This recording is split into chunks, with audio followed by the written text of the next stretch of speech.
Shalom, Bapak Ibu Saudara.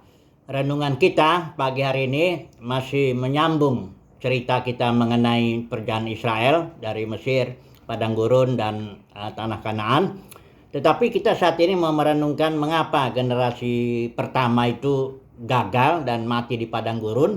Sementara generasi kedua ya yang lahir di Padang Gurun umumnya dia bisa masuk, bahkan dia mencapai zaman kemasan ya di dalam zaman Yosua itu. Kalau kita baca nanti di Yosua pasal yang ke-21 itu bagian ayat 45, dari segala yang baik yang dijanjikan Tuhan kepada kaum Israel, tidak ada yang tidak dipenuhi semuanya ya. Semua artinya semuanya terpenuhi ya. Ini zaman di mana Israel yang dipimpin Yosua generasi kedua itu yang menaklukkan tanah Kanaan, walaupun belum seluruh tanah Kanaan ditaklukkan yang 7 bangsa itu, tetapi Alkitab mengatakan dari segala yang baik yang dijanjikan Tuhan kepada kaum Israel, tidak ada yang tidak dipenuhi.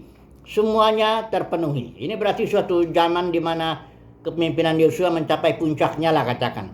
Nah, kalau kita mau mencatat ini salah satu alasannya ya, nanti kita lihat alasan yang lain. Ini salah satu alasannya dikatakan di Yosua pasal 5. Hari ini dikatakan di sini, berfirman Tuhan kepada Yosua setelah mereka nyebrang sungai Yordan ya, generasi kedua itu. Hari ini telah kuhapuskan celak Mesir itu daripadamu.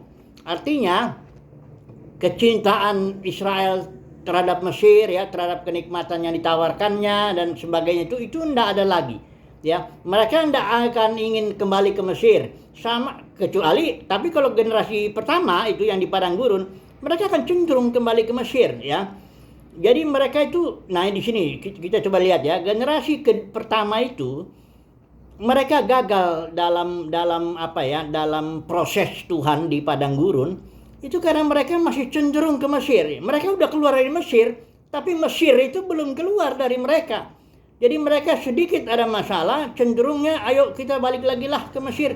Ya, Musa sedikit di atas Gunung Sinai itu sedang menerima dua hukum, mereka udah langsung bikin anak lembu. Udah kita bikin anak lembu emas ya, yang biar ada seorang yang mimpin kita lah. Intinya mereka tuh nggak siap diproses lah intinya ya. Nah, jadi alasan kedua kenapa generasi kedua itu dia bisa bertahan, bisa bagus lah dia dalam peperangan apa semua, karena mereka lahir di Padang Gurun umumnya dan diproses oleh Tuhan ya. Mereka dibentuk ya. Jadi pengalaman Padang Gurun ini sangat penting sekali.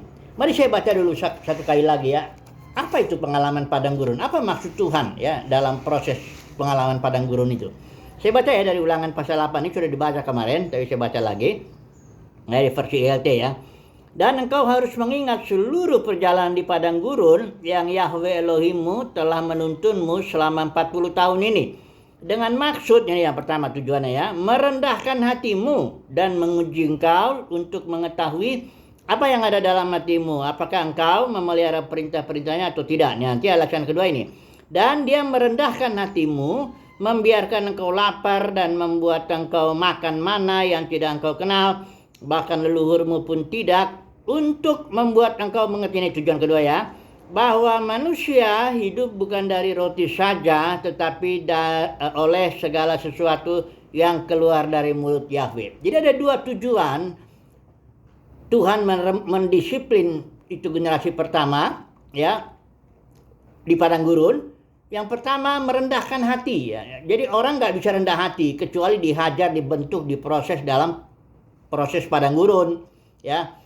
Kedua, proses Padang Gurun membuat kita memahami dalam pengertian yang sesungguhnya, ngerti benar, paham bahwa manusia hidup bukan dari roti aja. Kita nggak ngejar roti ngotot begitu ya, ngejar uang ngotot, jabatan, hormat manusia, nggak begitu. Kalau udah diproses di Padang Gurun, kita akan sadar bahwa manusia itu hidup cari firman, itu firman Tuhan betul-betul kita cari yang utama, betul-betul ya, bukan hanya dari mulut. Ada juga orang dari mulut cari dahulu kerajaan surga yang nanti yang lain ditambahkan, tapi dia sendiri condongnya hatinya cari roti ya.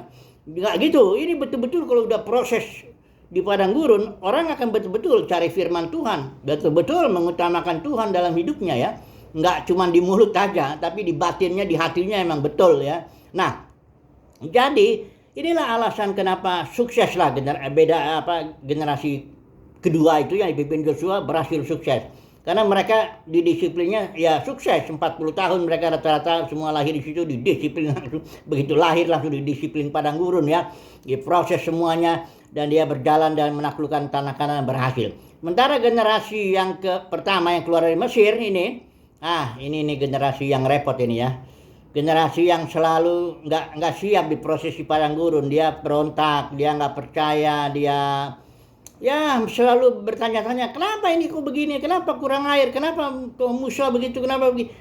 Selalu nggak itu ekspresi ya. Sungut-sungut itu ekspresi dari batin yang nggak percaya. Dan itu dosa yang mematikan. Tidak percaya itu dosa yang mematikan ya. Dan ekspresinya itu dari lidah. Protes ya, selalu tanya, mengapa saya mengalami begini? Mengapa kok dia berbuat begini? Mengapa dia begini? Itu. Kalau udah banyak mengapa, nah itu bahaya itu.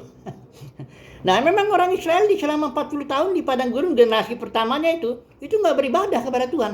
Coba dulu saya baca dulu satu khotbahnya Stefanus ya ini ya. Di padang gurun ya Israel ya. Ada masih di situ tanah kemah suci, tapi orang Israel nggak beribadah lagi sejak dari anak lembu emas itu ya, setelah mereka di Gunung Sinai.